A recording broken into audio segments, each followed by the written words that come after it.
And thank you to the library and the League of Women Voters for choosing to talk about this good and important work. And I look forward to having this conversation with our guests today. Our speakers today are Pete Meitzner, who began his first term as a Sedgwick County Commissioner representing District 1 in January of 2019.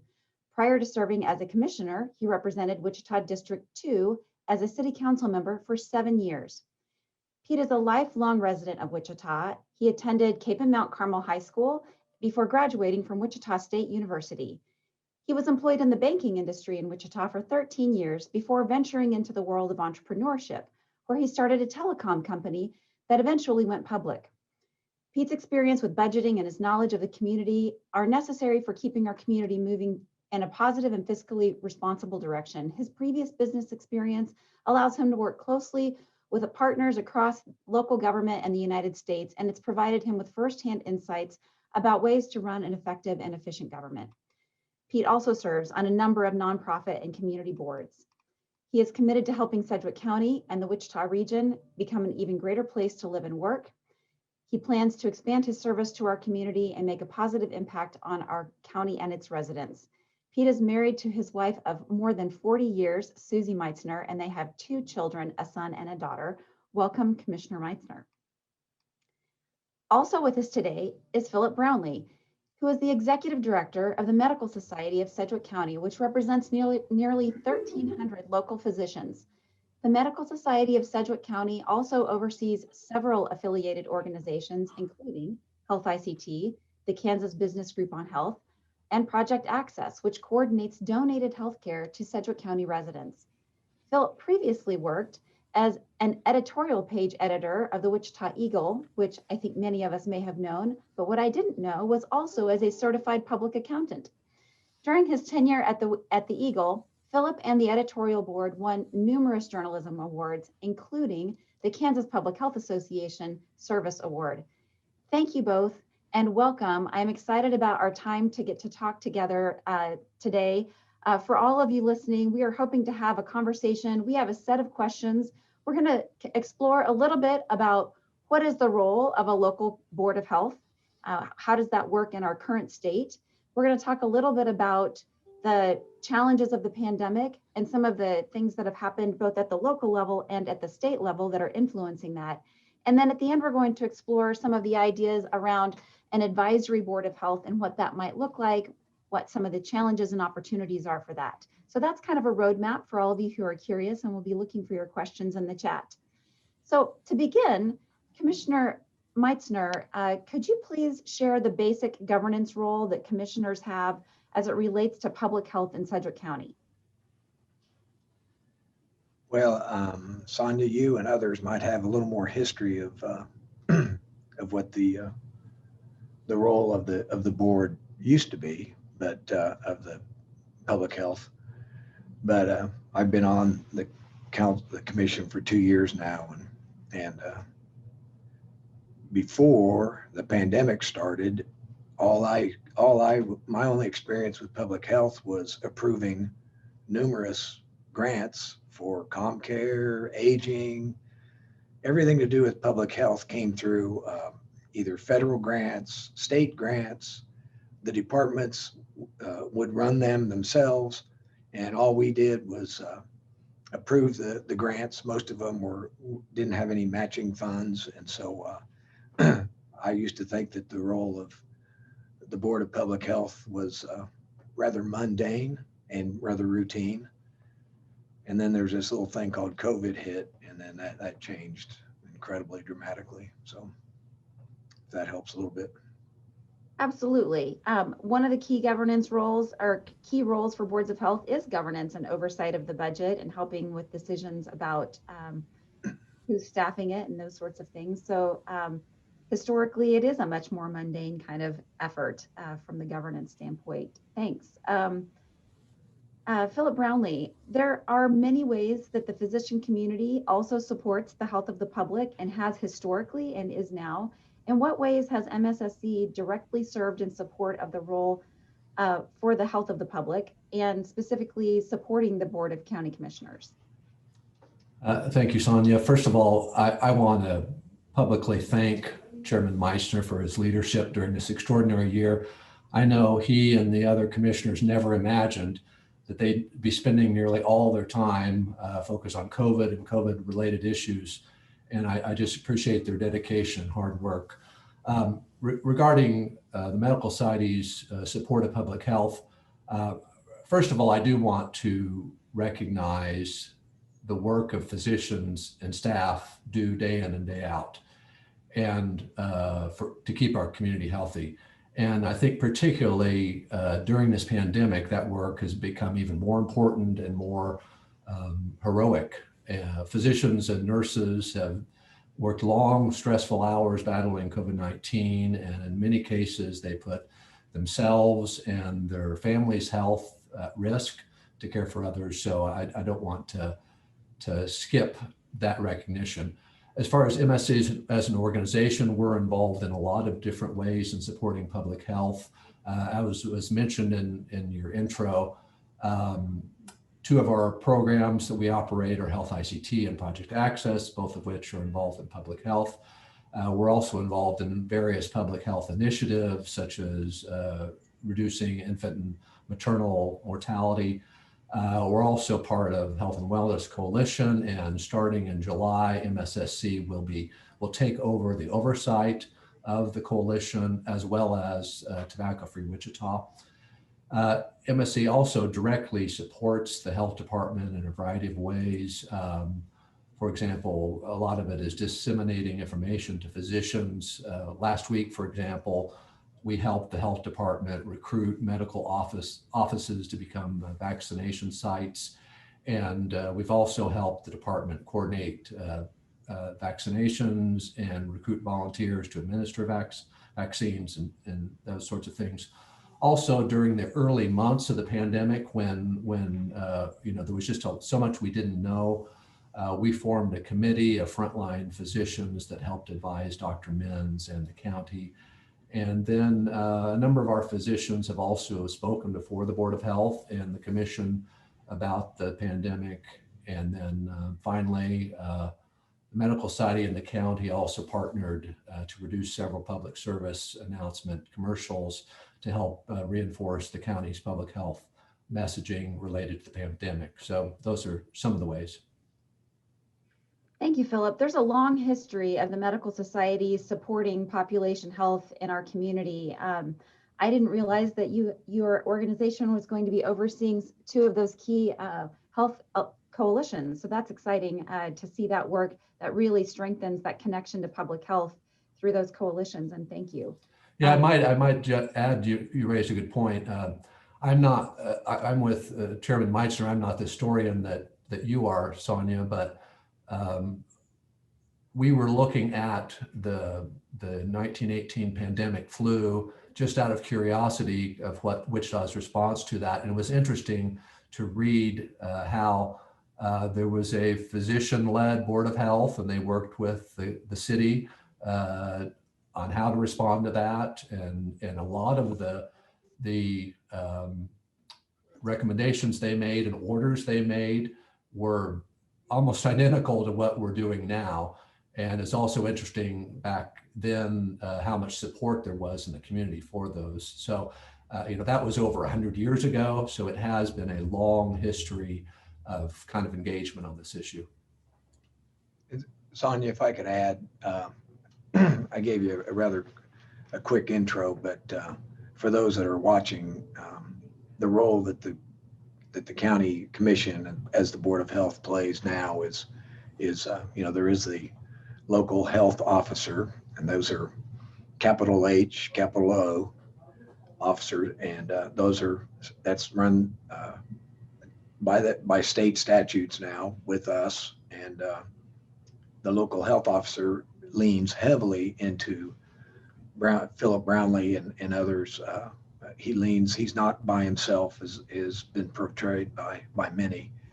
He looks at local physicians, and we are very blessed in Wichita area to have an incredible medical community.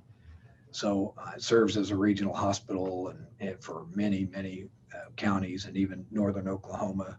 So but he leans on that. He leans on the KDHE. He leans on CDC. He leans on his contacts within the medical community nationwide and watches world trends. So he does a lot of reading and gathering information. Then he's authorized to make these health orders. Again, order is a capital O because it's an official document. And he issues orders, and we, as the county commission, by statute, let me just make sure, sorry, I wasn't prepared here. We are allowed the county commission according to KSA 65201, blah, blah, blah, the county commissioners may review, amend, or revoke this order. So during the course of the last year, we reviewed it, all of them. We amended ever so slightly, and we never revoked it. And one thing that's kind of absent is it never was required to be approved. So we would get accused of approving it when we really didn't approve. It's his order that was in place. And one of the things early we did review, when we got out of the order, the original order that the governor placed a year ago, was because we were hearing tremendous feedback from the school systems that the governor's order, school systems were told to follow the governor's order statewide. The governor's order had masks described as masks. There were many school districts here locally felt that face coverings, especially with young students, could see the teachers, they could see the kids, the younger early grades. They thought it was very important to have face shields included. So what we had to do is we had to abandon the governor's order and then readopt it, only adding face coverings. And again, the heightened emotion of this whole pandemic with many people, we were accused of, bailing on the governor's order and everything. Well, we didn't bail on it. We actually improved it based on the local input from our schools. And I was talking to Johnson County, they did the similar thing. So that's a little background. And then course of the year, Dr. Menz took input from everybody, including we were able to get him some, we were trying to balance the health of the physical health of the community. And then of course you could throw mental health in there too, but the economic health of the community was something that was more of a burden on us. But he was respectful, and I think some of the medical community was pretty respectful too. I think medical community kind of leaned strongly on the science and the medical side of the house, and maybe a little bit less on the economy. But that nonetheless, that was a tremendous input that we would provide to Dr. Menz and et cetera as we adjusted these and worked through this. So that's a little more background of what we did as the Board of Health. Thank you, Commissioner Meitzner. And I think this is an important distinction that, for the last 100 years, we have had very little order making by the health officer. The typical day-to-day job of the health officer is not about issuing health orders. This has been a very unusual thing. Usually the health officer is influencing just by providing some guidance and information and best practices and working with partners at the medical society. I mean, I don't know, 12 or 15 years ago, we had a big flu shot shortage nationwide, and there were only so many doses that the community was going to give, and they had to decide who is going to get vaccine in our community. And that decision was made at the medical society offices with the health officer and the health community coming together. So public health and infectious disease docs having a conversation about what would be the smartest thing for this community and making decisions. So oftentimes that work happens outside of orders. But since we are talking about some of the challenges and the things that we've worked through because of the pandemic, let's skip to that and come back to some things later. What are some of the lessons learned about being on the Board of Health and or supporting the Board of Health's work through this COVID pandemic? And Commissioner Meitzner was talking for a bit there. Maybe Philip, what have been some of the lessons learned for medical society and others trying to support the Board of Health in this work?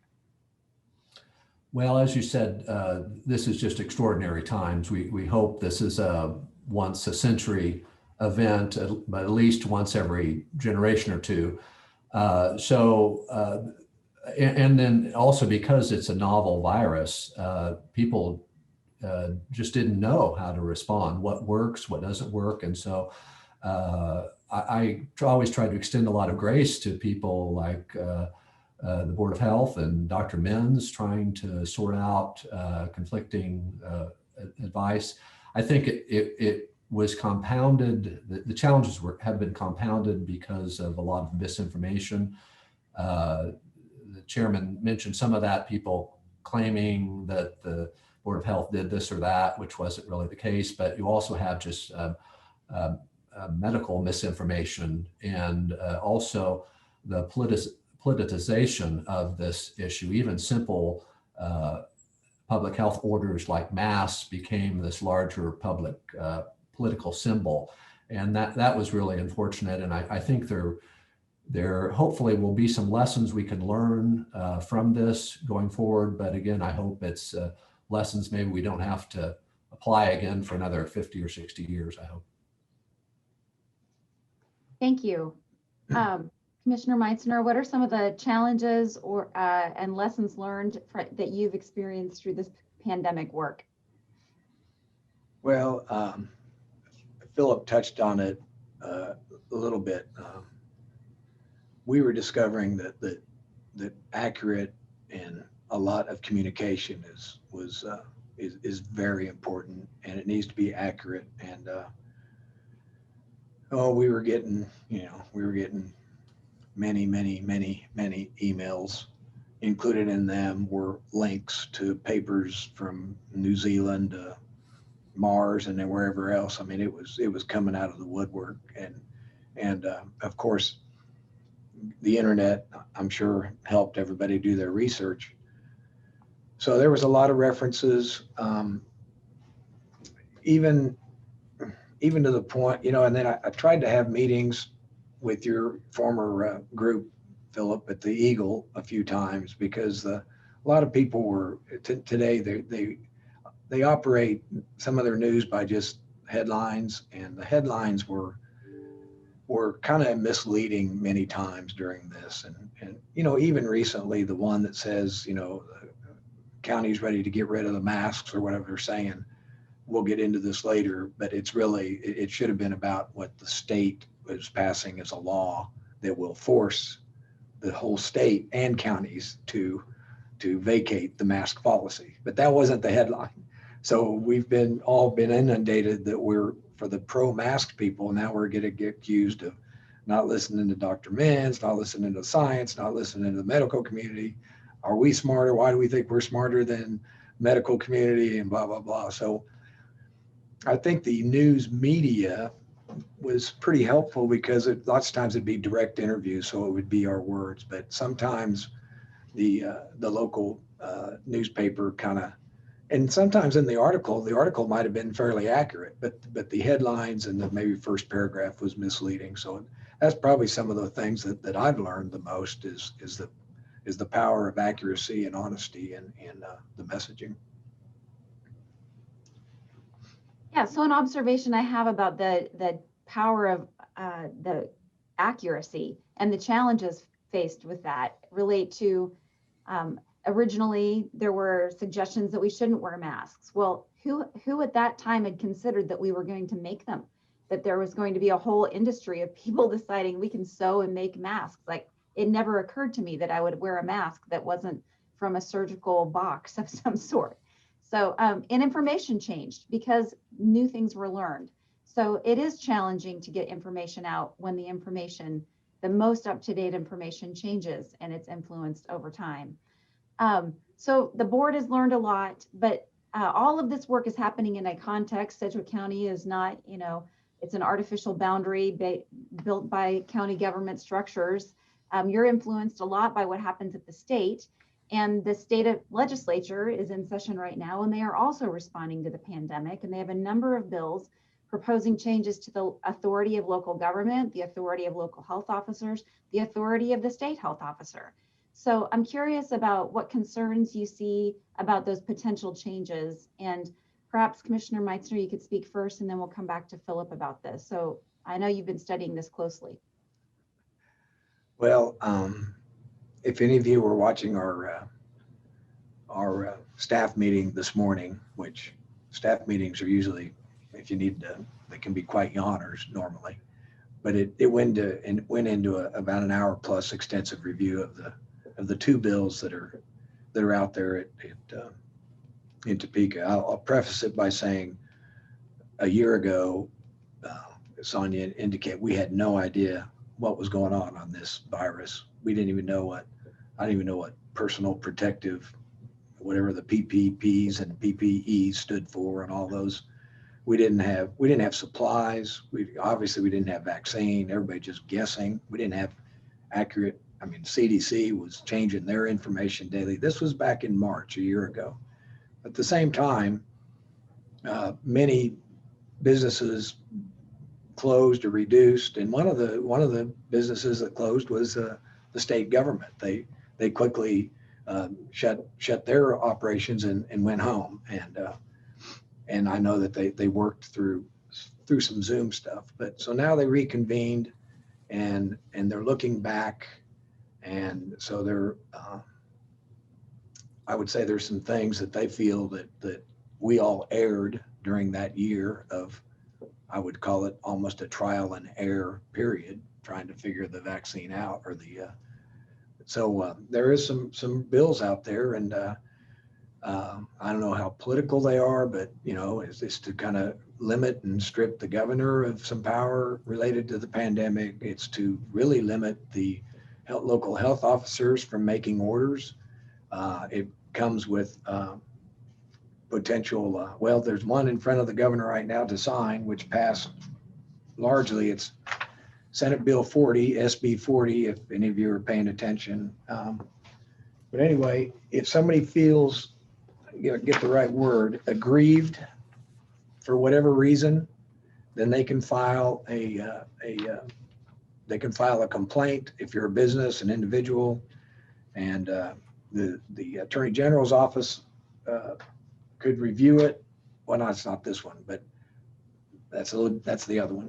And so, but if they felt aggrieved, they could end up filing a complaint and go to civil court and have to have a hearing within 72 hours. And that could mean if you felt you were aggrieved by wearing a mask, or if a business felt like they were aggrieved because of that.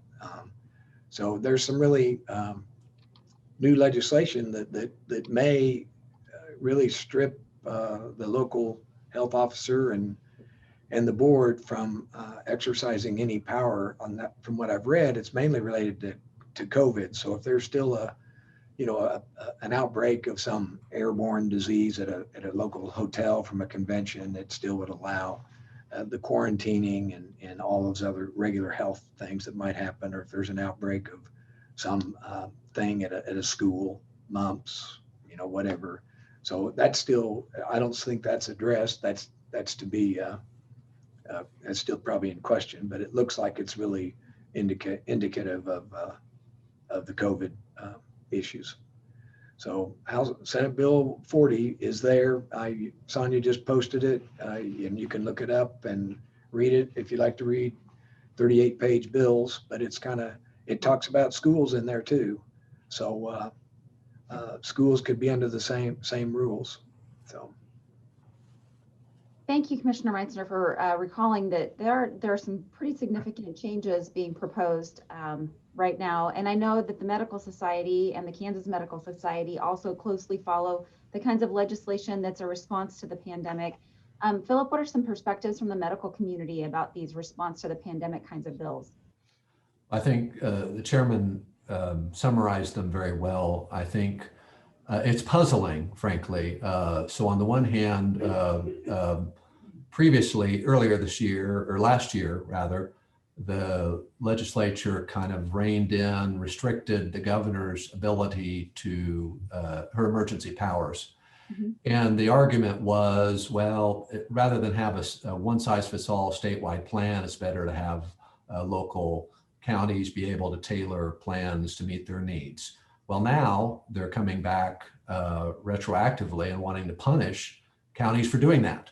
And so it just doesn't really make any logical sense what they're doing, other than they don't like certain things, and whether it was at the local that did it or the governor did it, they don't like it and they're trying to restrict it. So that's pretty frustrating. I'm not sure what the long-term impact is. Obviously, if these new variants of COVID really take off and the vaccines aren't as effective as we thought on those variants, that could pose a real problem going forward. I just saw that Harvey County Commission just lifted all of their orders today, and kind of with the same expressing the same concern that the chairman just did of with these low bars set for filing legal grievances, and then the Senate Bill 286 potentially really could be devastating to the county government, not just the health department, but if they have to pay back property taxes of businesses that feel they were harmed. I don't know how you even determine that. How do you determine that these orders specifically harmed them and they wouldn't have been harmed just because of the fact that people weren't going out as much as they were before? I'm not sure how you calculate that, but it could have devastating effects to the county budget, which means it could impact public safety, public health, or trigger other property tax increases. So it's just kind of troubling, and it seems, I don't know, I'm with the chairman. I don't know what's motivating all of this, but it seems inconsistent in many ways, and also extremely punitive in a way that doesn't seem to be well thought out. Yeah, and to be clear, Senate Bill 40, if you're paying attention, has been passed, large majority. It's the one that kind of strips the Dr. Min's orders. It basically renders most of the orders fait accompli. So these counties are either she signs it and becomes law, or it becomes law in 10 days, and basically the orders are over. We can make recommendations, but if it's got the word order in it with an O, it looks like it's vulnerable to all of the rules included in there. So that one, Senate Bill 40 is going to happen one way or another. Senate Bill 286 is the one that Philip was kind of describing. It's got a lot of, it takes a lot to unpack that one. It's got punitive stuff that's, like I said, property tax refund. And this is from stuff that happened in 2020. So if a business felt they were harmed because of any of these orders, an example might be a restaurant closed down at 10 o'clock instead of 2 o'clock that they're used to. Can they file for 4 hours worth of harm? And then if it goes that way, technically they could file against the county and get a refund on their property tax. Well, the problem we had, if you're watching the staff meeting this morning, we're in the middle of 2021. We've already spent the 2020 world, and so we would have to go backwards. And it's estimated that, and it's no secret, it's estimated that the Sedgwick County, our finance department is trying to guess who all could maybe, or whatever, and it maybe 40 to million, 25 million to 50 million. I know that Johnson County is estimated over 100 million, and there's just no, I mean, it's the government. We have a balanced budget. We're not like the federal government. We can't print the money, and so we'll have to write checks and either cut some services drastically temporarily, or come back around the next year and drastically raise taxes, or somewhere in between. $170 million general fund budget, about 65 million of it is the sheriff's department. So if he got cut, another big one is 911 and fire. And, I think Alora has 60 agents, 911 agents. She'd have to cut maybe 12 or 15 agents. And so as we started out talking, Sedgwick County is very mundane with their services. I mean, you all expect the jail to run, you expect 911 to be answered when you call it, you expect, health things with aging, and some of these services they're not as exciting as at the city where you're building an airport or you're building something that's big. The city's got multiple parks. The county has two, Sedgwick County and Lake Afton. So the county just is not into some of this more visible community things. But the zoo would be one that would have to be involved in a cut as well. So it's kind of crazy. The potential on this 286, and that's the one that's being jostled around right now. We've sent letters about it, and others are weighing in. It may not go anywhere because it is a really very crazy. It's got a lot of stuff in there that you can't answer. Do you refund the property tax to the bar that's leasing the building, or is it the owner of the ground that owns the building? So that's not even been defined as who would get the property tax back. And if the owner of the building is charging rent and enough rent to pay the property tax, is it the restaurant or is it so those are the little things that are just really crazy in this bill. So it may, in my opinion, it may not go very far. If it does go very far, I'm sure it'll have a lot of changes in it. So that's a long, but I know some of you, the audience pays attention to legislation. And so again, Senate Bill 40 is done. It's going to happen. 286 is the one that's kind of out there, crazy world. Now, I think this is important for us to recognize that this work that happens at the local level happens within a context. It happens within a state, federal context, and that there are huge influencers that are outside the county's control all of the time, including this legislation. We're at about our halfway point, and we are going to transition to the Board of Health structure in just a moment. But I wanted to follow up with a question I saw in the chat, which is, has the commission, who would be so impacted by 286, heard from the elected, the House and Senate members that represent Sedgwick County, and have they had conversations with them? The question was, are the elected legislators supportive of the commission's concerns about 286? I would, from my perspective, the local or area ones in the Senate, and all of the people on the Senate Finance Committee that were reviewing this have received a letter of our opposition, both as a committee and as individual members.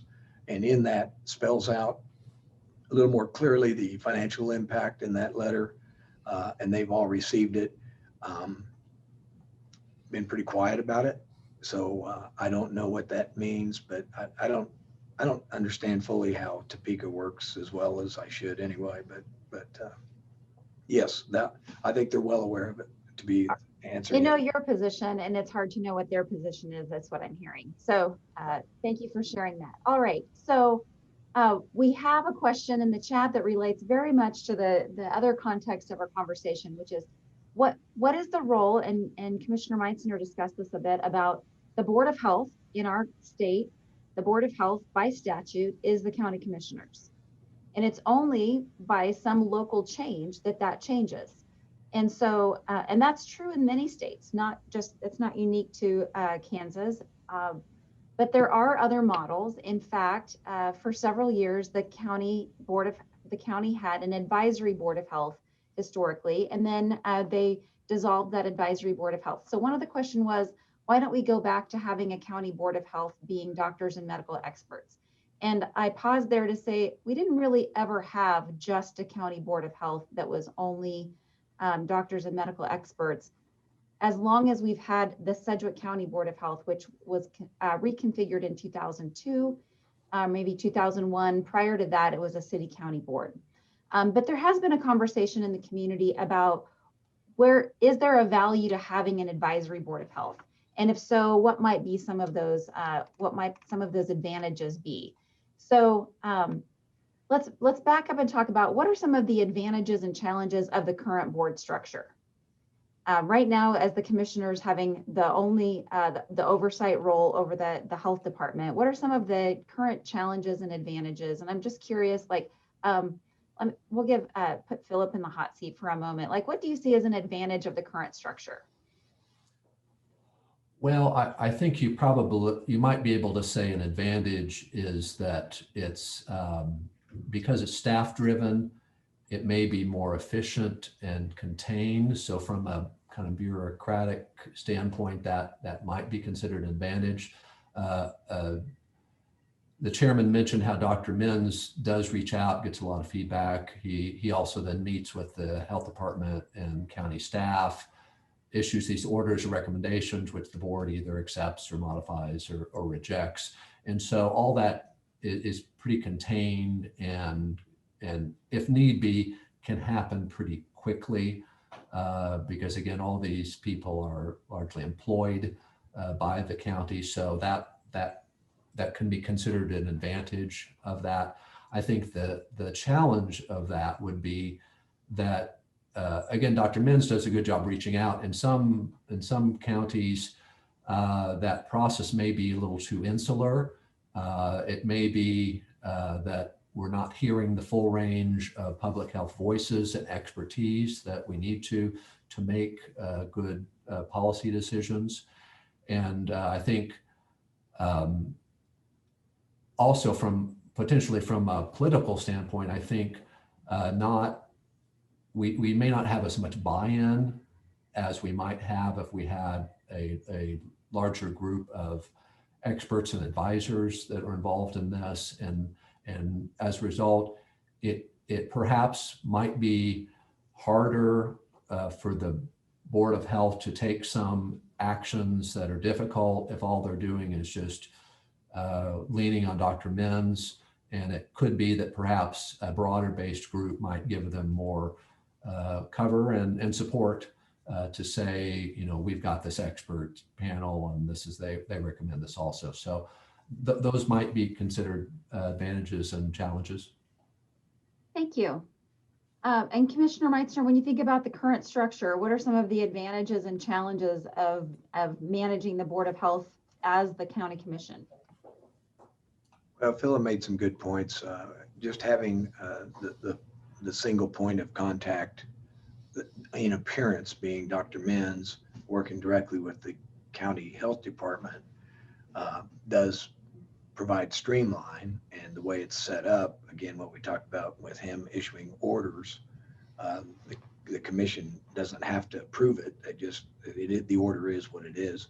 So there's a little bit of advantage there. You might even want to, some might call it buys a commission cover.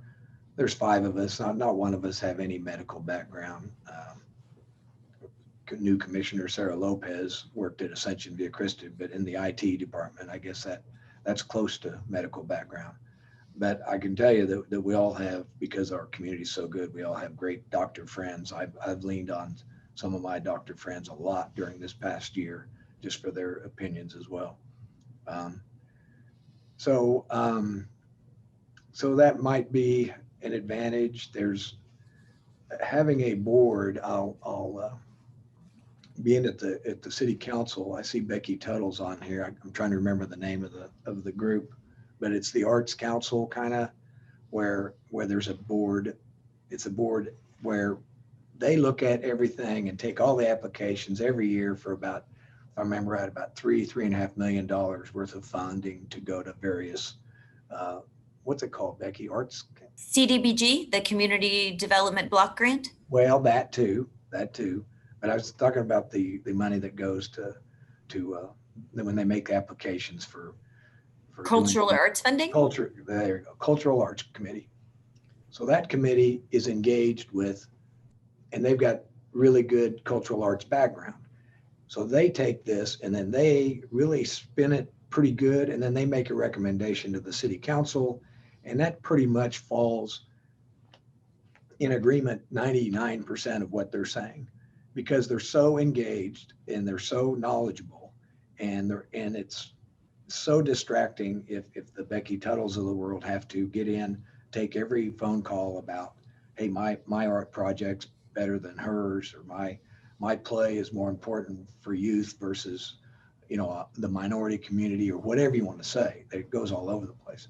So if I take my experience there and how, if it's done right, and we had a board of health that would clearly come up and be more visible, they'd be appointed by all of us or whatever, and that would be really comforting to me. I kind of would lean on saying I just, whatever recommendation they say goes, but there's some commissioners that say, well, we were elected, so we have to make the final decision, the final vote, which makes sense too. Let me preface this as well. I'm one commissioner of 5, and there's 4 commissioners that have very strong feelings and a very strong emotion and history based on this last year. Mhm. So I'm not speaking on behalf of the whole commission. There's 4 very strong opinions. I'm a 5th, and I'm probably the least opinionated in a way. But Well, and I think what I hear you saying is we have lots of examples in our community of advisory boards supporting all kinds of activities, like the arts funding. I think Becky mentioned the block grant funding. Right. And when they have some role, some specific defined role, they can make recommendations to the elected officials who have the structural authority to make change.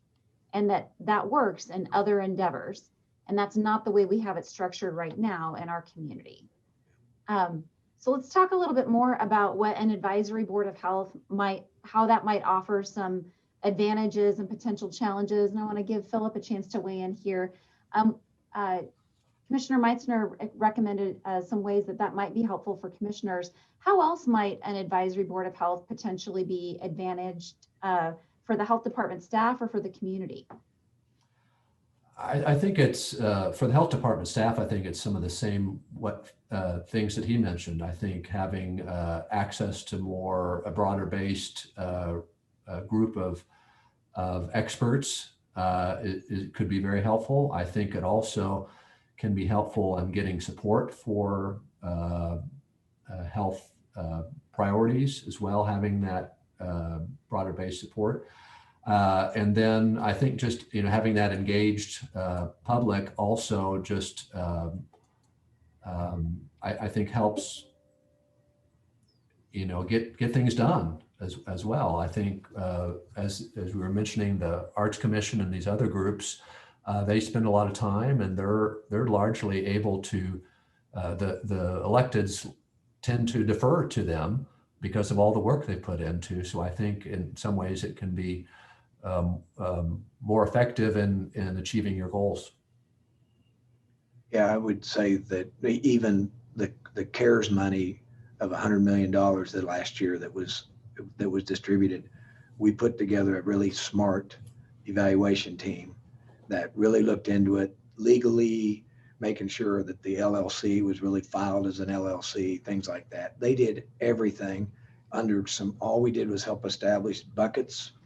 And then we took the application and we supported all the promotion of it. But they, again, and I don't recall that we changed hardly any of their recommendations, because again, they put so much into it. And a board of health, maybe you also include somebody that's non-medical. Maybe there's the medical official out of Spirit that's a major employer, or some other employment. What's the impact of the health world on a larger community, even what veterinarians and whatever. I mean, it could be broad-based and really, I think could be very powerful. And I might add, I happen to have the resolution back in 2002 that the county passed informing an advisory board of health, and it has about 12 individuals, and it is pretty broad-based. There's only 2 physicians of that 12, a number of RNs, but also a veterinarian, a dentist, and some other community people. So that was certainly the model that was put together back then. And I think, part of the discussion we may want to get into is, there were some problems with this, where this group kind of felt like they weren't very effective and it was just sort of rubber stamp. And so I think if we set up something like this in the future here, I think part of the discussion needs to be what exactly would be the model, how would it work, what is the mission, so that it is an important group that feels like they have a voice and their voice is being listened to. So I think how we would structure something like this matters as well. I agree. I think the roles and responsibilities piece is interesting and important to consider. I've begun looking at some examples around the country and they do things very differently. And even I think about the advisory boards that we're very familiar with, like the arts one that you suggested, they have control over how to spend some grant funds. I mean, they make some financial decisions on their own. We also have district advisory boards who listen and give input and offer insight and perspective, but they're not controlling specific budgets. So, it's what are the models that we want to pursue and consider what would be the best steps forward for us. I think that's a conversation that I hope we're starting now and continuing to have as we consider that. I'm looking for some example questions that people have in the chat and they're beginning to come in. So I want to get back to Megan's question in just a moment, but there's one for Commissioner Meitzner here I'd like to ask. First, Barbara says, thank you for your service. Thank you, Dr. Coates. Thank you for your service during a very difficult time. Would you support a change in the Board of Health as discussed? I assume she means what, as we're discussing right now? And what we're discussing right now, I believe, is an advisory Board of Health, not completely wiping out the Board of Health structure. That's a statutory determination by the state legislature, but an advisory Board of Health. Yeah. And Barbara, thanks for the question, and thank you for your compliment too, by the way. But this discussion 6 months ago, I was very supportive with our county manager that we need to take this step. When, quote, when this is done, we got to look at this whole thing again, and really, because we were head spinning, lost, not knowing everything else. And so I've been supportive that we have a really good discussion about this when it was over.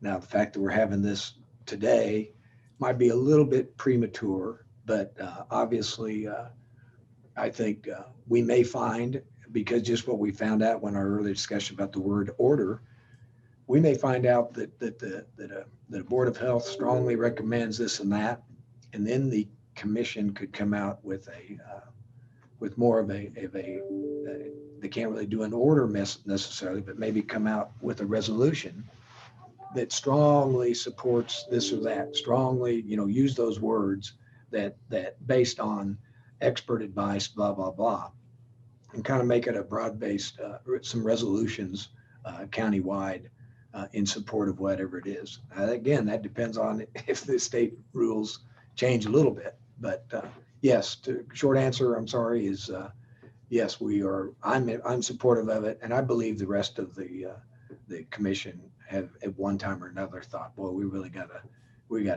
talk about this when this is over. So. Thank you. Thank you for that response. And this relates to, you were referencing, how does the legislature's decision making influence what happens next for us? One of the questions from Megan is, what action would you both suggest we do to try to retain local control of our health directives? Is there an opportunity for citizens to engage to try to influence the outcome here? Well, I think Senate Bill 40, I think that ship has sailed. I don't know if we've even talked about our next year's legislative agenda. Maybe we need to have some requests that might be more reasonable to respect a local health officer, or if we evolve into something like a Board of Health. Johnson County and Sedgwick County are so unique in this state. We have 105 counties, and two of them are large, 35% of the population, and in the surrounding counties. So our challenges are different. So the state officials that are elected sometimes are not not fully engaged in what's best for Sedgwick and Johnson County. So we would have to, I would say, regroup and find out what we think is the best collectively and put that on our legislative agenda to try to correct. And so that's what we'd have to do, or live with what we got.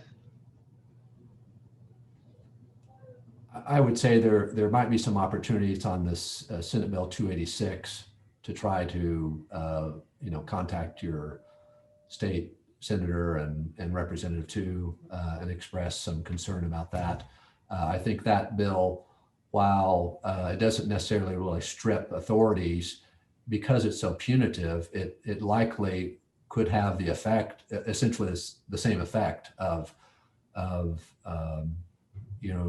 causing Board of Health to not issue orders because they're not sure what liability might come with that. And so that is a bill that's still in the works, and there might be opportunities to express concerns about that to your state representative and senator. Yeah, I struggle. I don't know if a commissioner would vote for a mandate on let's just admit, masks seems to be the big word. Nobody's really complaining about gathering sizes and spacing and hand washing, but it is masks. I can't imagine that a commissioner is going to say, well, we need to mandate a mask, knowing that same day or the next day we could have hundreds of people saying that they've been aggrieved by it. And so we're filing a civil suit and tie up the courts and everything else, and not even know what the outcome of a civil suit might be. I just, the liability financially burden on the taxpayers, plus tying up the courts on something is, can we just strongly recommend masks? We can still, every business can still require masks if they feel that it's that important for their employees and their customers. And I think that's happening around the country in some cases where there's not a mask mandate. Some places still are requiring it. And we can support strongly urging it, things like that. And to be honest, for most public health issues prior to this, we've managed public health in our community and across our state without orders, with encouragement. And there are, of course, some public health regulations that are enforced, but the regulatory aspect is much less the work in normal times. However, one of the questions in the chat is about, and perhaps I should have watched staff meeting to get our deep dive into Senate Bill 40, but if Senate Bill 40 strips the health officer's responsibility from, and I'm not sure that it does because I haven't read the updated version, does that mean no one can issue a mask order? Well, yeah, a school district could require it, but they're susceptible to the civil suits. And I've talked to two superintendents this morning who have said they both independent. We have 10 districts in Sedgwick County and two more that cross into the county, and then we have some private schools, as you all know. But they've had two of them said that they've had parents already quoting this bill and saying that if you're going to mandate masks, then we're coming at you. So yes, schools could. Yes, a county commission could, if we want to put ourselves in the county in this position. The irony on the schools is that we worked really closely with all these school districts, the superintendents. I was on some Zoom calls directly with them, which is pretty amazing that they had time. But they were struggling with quarantining. This was a couple months ago. So we came up with Dr. Minz as well. They had some data because some of the schools have been in place. Anyway, we went from a high risk to a low risk students. If you had COVID as a student and others were right around you and not masking because of wrestling practice or whatever, then those 4 or 5 around you become high risk. You are officially quarantined in this 10-day, whatever it is. But if you're low risk, just because you were in class with them and you were masking and you were distancing, you weren't eating lunch with them before, even the low risks had to go home. And all these school districts said, hey, the low risk, they all come back and then they don't have anything. They never had any symptoms or anything else. So we allowed, we supported, and Dr. Mins did, to do a high risk, low risk. So I haven't talked to them. I had figured this out during our meeting. If a school district goes to no masking, they open themselves back up to this quarantining of high risk and low risk. If in fact these students do not wear masks and are exposed to one person, then they would probably fall into the high risk, into the quarantine world. So it's kind of a circle of life on this ruling here. Well, I appreciate you helping us think through the connections to other orders that might be in place that we might have to reconsider, that were not top of mind before Senate Bill 40. So I just want to thank both of our speakers. Thank you, Philip, and thank you, Commissioner Meitzner, both for your work in helping guide decision-making and thinking through this pandemic, and for helping us all think a little bit more about what the Board of Health does and what an advisory Board of Health might do to help shape and engage more people in our community to care about public health. And with that, I pass back to the library moderators, and thank you all for letting us think about this issue together today.